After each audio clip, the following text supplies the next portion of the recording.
ألف مبروك يا مصريين، هزيمة مصر من المغرب 6-0. أيوة بحتفل بالهزيمة عشان كانت هزيمة بصرف. افرحوا يا مغاربة، صحيح كسبتوا بس معلش ملوش طعم. الفوز ده ملوش طعم عشان الظروف اللي احنا كنا بنمر بيها انتوا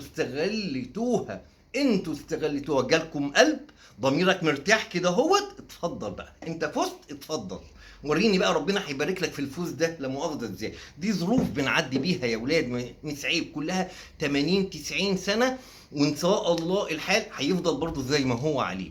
ظروف، عشان كده خسرنا في كل الالعاب. نرجع تاني بقى للماتش. ايه اللي حصل في الماتش؟ اقول لك انا، لا مؤاخذه كده اهو، انتوا كلكم عارفين ان الوزراء عندنا ضاربين الشهادات بتاعه التعليم. وزير الرياضه اساسا ما بيعرفش يقرا. لما جات له الورقه قال بندعوكم للاشتراك في الدوره الكولومبيه. هو قراها كده، قال لك ايه الدوره الكولومبيه دي؟ يعني غازات وروايح واف. لا، قام قال لك ودي اي حد بقى. نزل جاب شويه ناس من دار المسنين، وكان في ناس افاضل كده واقفه قدام مكتب البريد مستنيه تقبض المعاش. لم ده كله وسحنهم على طول على فرنسا عشان يشتركوا.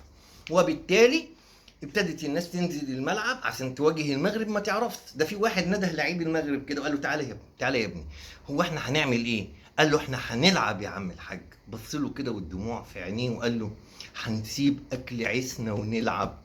هنسيب اكل عيسنا ونلعب؟ روح يا ابني ذاكر لك كلمتين، افتح لك كتاب وذاكر لك كلمتين ينفعوك. مصر ام الدنيا، وهو اداله نصيحة ام. اهو هي دي مصر، هي دي مصر. ومع ذلك لعبنا الماتش وكنا بسم الله ما شاء الله مسار سخرية العالم كله. بكل فخر، بكل فخر كنا مسار سخرية العالم.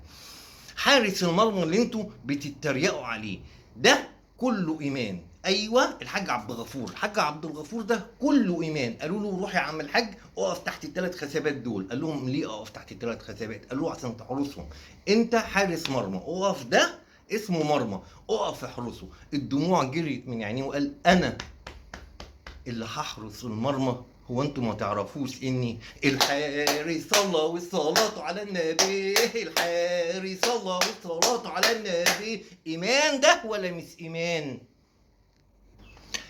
اللعيب بتاعنا لما اتصاب، لعيبه المغرب عملوا ايه؟ لا موقف كان غير مشرف منهم. اللعيب بتاعنا اتصاب، اتفوجئ كده هوت انه جابوا له العلاج. قال بسم الله ما شاء الله انتوا عندكم دواء بزياده، طب لو سمحت عايز ازازتين فولتارين للحاجه عشان عندها خشونه في المفاصل. وبعدين اتصل بالحاجه كده مراته قالت له عايزين علاج على نفقه الدوله. خد الورقه وقعد يلف ورا الحكم طول المباراه عشان يمضي له على قرار علاج على نفقه الدوله. لو سمحت ده واحد شايل هم اسرته، يعني يسيب بقى مشاكل اسرته ويلتفت للماتش. قعد طول الماتش يلف ورا الحكم يبوس ايده كده عشان يمضي له على قرار نفقه على علاج الدوله.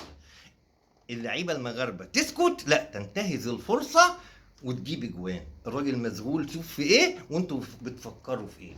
ماشي ماشي، هزيمه بس بصرف.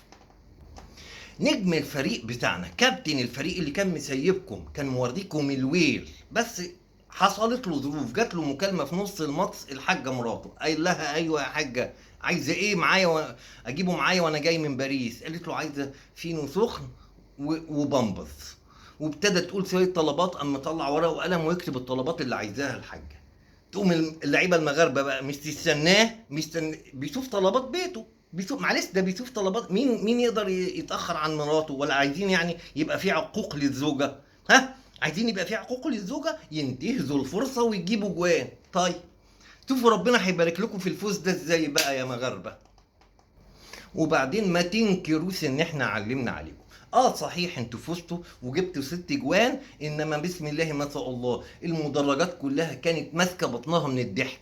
احنا كنا المصريين دمهم خفيف، معلش احنا كنا الفاصل الكوميدي في الدوره كلها. معلش احنا ابهرنا العالم، ملوك الكوميديا بلا منافسه. وبنمر بظروف في كل الالعاب اللي احنا عملناها. مثلا الراجل اللي وقف فرنسا على رجل، الراجل بتاع الرمايه بتاعنا، ايوه اول ما دخل المسابقه ادوا له المسدس وابتدى هينسن، ضرب زميله بالنار، ضرب المدرب بتاعه، ضرب الحكم، وابتدى ينسن على الجمهور. ستر ربنا ان الرصاص خلص من المسدس. عملوا معاه تحقيق، تصدق بالله دموعهم جريت لما عرفوا ظروفه. البيه كان بيتدرب أثناء ما كانت الدولة بتعمل تخفيف أحمال، بتقطع النور 12 ساعة في اليوم. كان بيتدرب في الضلمة، أول مرة يشوف النور من سنين. أول ما ولعوا النور كده وهتبدأ المسابقة، النور زغل عينه.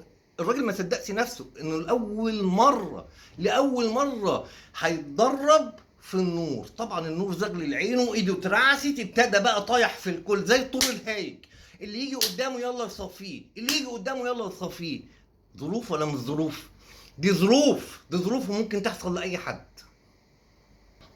اللعيبة العالمية بتاعتنا، السمكة الذهبية، لاعبة الغطس اللي أنقذوها من الغرق في آخر لحظة. تعرف ليه يا فندم كانت عايزة تغرق؟ قالتها بنت مصر رفعت راسها وقالت: يا ولاد انا كنت بتدرب والميه مقطوعه عننا، انا ساكنه في فيصل والميه مقطوعه عندنا 24 ساعه، كنت بتدرب والبيسين فاضي، اول مره انزل الميه بجد. اتفضلوا فضوا لي البيسين وشوفوا انا هنطها ازاي. فضوا لي البيسين، بس هم اللي مرضوش يفضوا لها البيسين. بص، مفيش صرف في المنافسه، هم اللي مرضوش يفضوا لها البيسين. معلش يا بنت مصر. لاعبة رفع الأثقال اللي انسحبت في آخر لحظة، لو أنت مكانها هتعمل إيه لا مؤاخذة؟ دخلت وندهوا على اسمها، وبعدين قامت قايلة، بطت على الحكم كده وقالت له: أنا حامل وجوزي حلف عليا يمين طلاق ما شيلش حاجة تقيلة. تكسر يمين جوزها؟ تحب تتطلق؟ خرابين بيوت انتوا، يعني تشيل حاجه تقيله والبيبي يسقط وجوزها هيطلقها؟ خلاص الاسره كلها تتسرد عشان حضراتكم تفرحوا بيها وهي رافعه الاثقال. بنت مصر عملت الصح، تسلمي يا بنت مصر. فريق مصر في الفروسيه كان بسم الله ما شاء الله مسخرة العالم. الناس كلها قاعدة تضحك شمال ويمين، ما تعرفوش ان دي تجربة وان شاء الله هتتدرس في المدارس. الفريق عارف زي ما انت فاهمين كده حال المصريين يصعب على الكافر. سلموهم الحصانة اللي هيشتركوا فيها في المسابقة. ناس كده قالوا: انت عارف الحصان دلوقتي بكام في السوق؟ قاموا لمين الحصانة، نزلوا سوق المواسي بتاع باريس وقاموا بايعين الحصانة، وقاموا جايبين جوز حمير، قالوا دول خلاص نشترك فيهم في المسابقه. اي حاجه تتركب لا مؤاخذه. ولا بقى عندكم عنصريه بتفرق ما بين الحصان والحمار؟ دي عنصريه كده انتوا عندكم عنصريه بتوع باريس، لا مؤاخذه عندكم عنصريه. وكانوا هيكسبوا، بس الخطأ فين؟ ان هم اشتروا الحمير من فرنسا. الحمير ما تعرفش عربي، فضل اللعيب من ده يقول لهم خي حا سي حا، والحمار مصدر كده واقف يبص بصه غريبه يقول يعني انت بتقول ايه؟ مش فاهم ما يعرفش غير فرنساوي. معلش، الغلط على حمير فرنسا اهي، الغلط على حمير فرنسا. كنت علموهم كويس، عدانا العيب، عداكوا العيب يا ولاد مصر. يقول لك اللعيب اللي كان بيشترك في سباحه مسافات طويله التاه. لا يا فندم، ما تهش، كفايه كذب وكفايه اشاعات، كفايه كذب على مصر ولاعيبتها وكفايه اشاعات، ما تهش ولا اي حاجه. ده اول بسم الله ما شاء الله نزلوه كده هوت، ابتدى يختبر المكان اللي هيعوم فيه، وبعدين لقى ميه كتير، رفع سماعه التليفون قال لها: بقول لك ايه، هاتي العيال وتعالي وليفه وصابونتين، بقى لنا سنين ما استحميناش. وبعدين بقى بص كده لقى اللعيبه كلهم متكومين عشان السباق، واقفين جنب بعض. هو لا مؤاخذه جايب حريمه وولاده، هيستحمى جنبيهم؟ يعني الحريم تقلع قدام اللعيبه؟ قام واخد حته بعيد وابتدى هو ومراته وعياله يستحموا، والليفه شغاله وقاعدين يغنوا وزي الفل. فجاه لقوا ناس طبت عليهم بيقولوا لهم: انتوا تهتوا. طبعا اتعصب، قال لهم: انتوا ازاي تخشوا عليا الحمام بدون استئذان؟ ده الحريم خلع راسها. طبعا تسلم يا ابن مصر، هي دي النخوه وهي دي السهامه. حد يقول لك يعني احنا خرجنا كده من الدوره ما خدناش اي حاجه؟ خدها يا ابني شعار في حياتك. اجري يا ابن ادم كري الوحوش، غير رزقك لن تحوس. لو مكتوب لك ميداليه وانت قاعد ونايم على بطنك هتجيلك، لو مكتوب لك هتجيلك وانت نايم على بطنك، مالكش فيها. وبعدين لو خدت ميداليه هيبقى مبسوط فيها، لا مؤاخذه هيبقى مبسوط فيها. ومن شر حاسد اذا حسد، ومن شر حاسد اذا حسد. بس المصريين بعد ما خسروا في كل الالعاب عملوا موقف مسرف جدا. جم قالوا لهم ارجعوا، لا كانوا في نص منهم كده وجزء كبير يعني كان بيدور على عقود عمل، بيهرب عشان يدور على عقود عمل، اكل عيش يعني. النص التاني قال هنقف مع بنت بلدنا الكبيره، بنت وطننا، ايمان خليف، الملاكمه اللي الكل واقف بيتنمر عليها. قالوا هنقف ونسجعها بنتنا ايمان خليف، وابتدى المصريين هيقفوا في المدرجات ويسجعوا بنتنا ايمان خليف. هنوريكم في المدرجات هنعمل ايه وهنشد من عزم بنتنا ازاي. اسمعوا احنا هنقول ايه في المدرجات.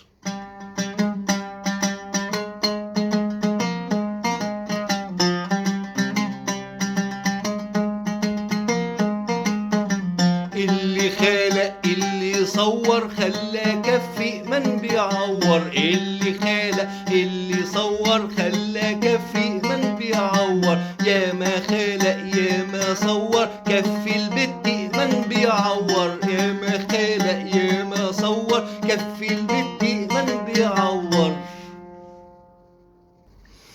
فصحيح احنا خسرنا في كل الالعاب وخسرنا بخساره مهينه واحنا نايمين على بطننا، بس لظروف، وهنشجع بنتنا ايمان خليف لان احنا بسم الله ما شاء الله يعني في الملياطه والهيصه ما نتوصاص ويلا هننزل مصر، وكل البعثه دي هتطالب بمكافآت هزيمه.